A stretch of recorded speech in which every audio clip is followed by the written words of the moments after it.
Onawandiise n'agamba okola otya akatungulu.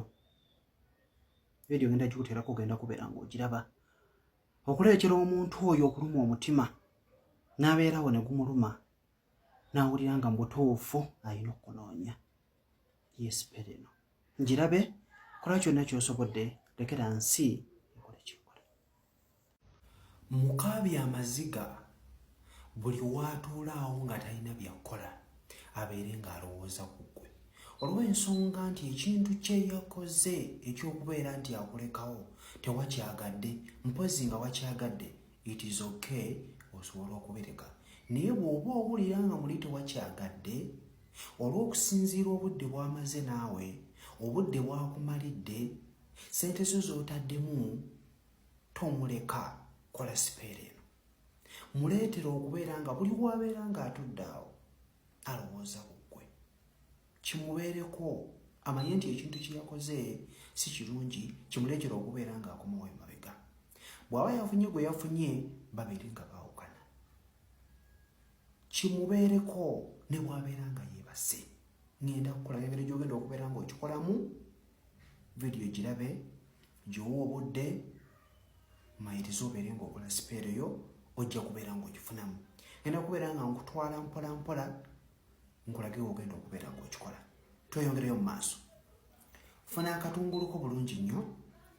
Katungulu bw'onookafuna, wandikako erinnya ly'omuntu oyo. Wandiza okubeera ng'oliwandiikako, oyinza okumbuuza genda kukozesa peeni ki, genda kukozesa kyonna ky'okozeseza, oba okozeseza kati, oba okozeseza peeni, kala red oba bbulu, ezo zokka.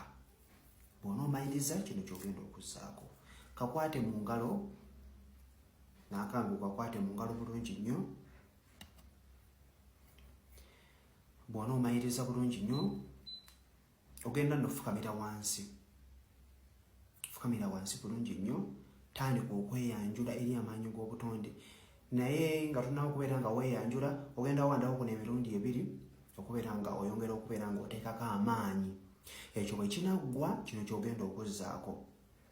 Tandika okweyanjula. Nze gundi erinnya lyo, eyegira ekika bwe kiti, taata wange ye gundi, eyegira ekika bwe kiti, maama wange ye gundi, eyegira ekika bwe kiti. Amaanyi g'obutonde mbeeyanjulira. Era nga nnyanjula omwagalwa wange gundi, toomusange, ndibaleka.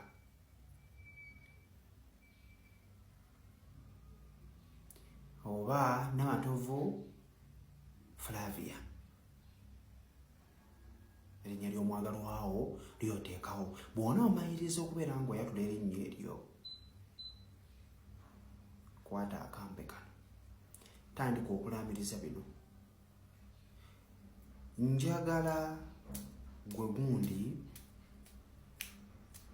nga bw'ofumitafumitamu, njagala ofune amaziga buli kaseera, buli w'obeeraawo nga tolina kyakukola, obeere ng'olowooza ku nze, ku kye wankoze, kinkaabya, naye naawe njagala kikukaabye, kikubuzeeko emirembe paka w'okomawo mu bulamu bwange.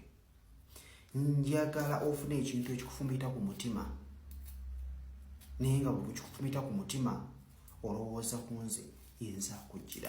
Njagala okomawo mu bulamu bwange, njagala tukwatagane, wammalira obudde, buli kimu kyogere kubanga omulina wano. Wammalira obudde, wandibadde omubuulira ekituufu, kati yessaawa obeere ng'okomawo mu bulamu bwange kubanga nze nkyakwagala. Bw'onoomayiriza, kwata akatungulu kano eno nga bw'okalaba.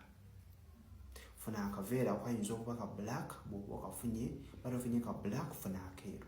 Kateekemu, kansoleko ku mutwe gwo. Buli kimu ky'olaamirizza ajja kukifiiringa paka lw'alidda mu bulamu bwo.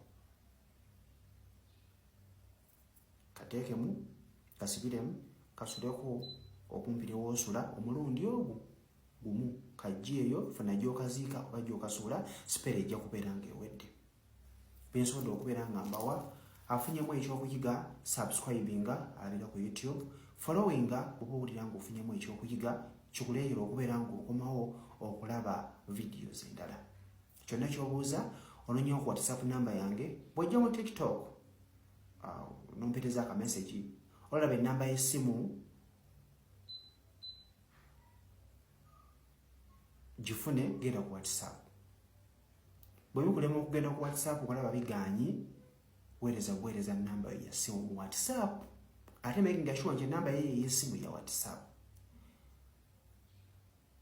Atasobodde genda mu messages, afunye ennamba yange ng'ompeereza ka message, weereza ka message, ka text message. Naye making sure nti ennamba gy'okozesezza ya WhatsApp. Nze nja kugifuna, ndaba oba eri ku WhatsApp, nja kukuweereza ka message, then twogere. Mbeere bulungi, mbaagala nnyo.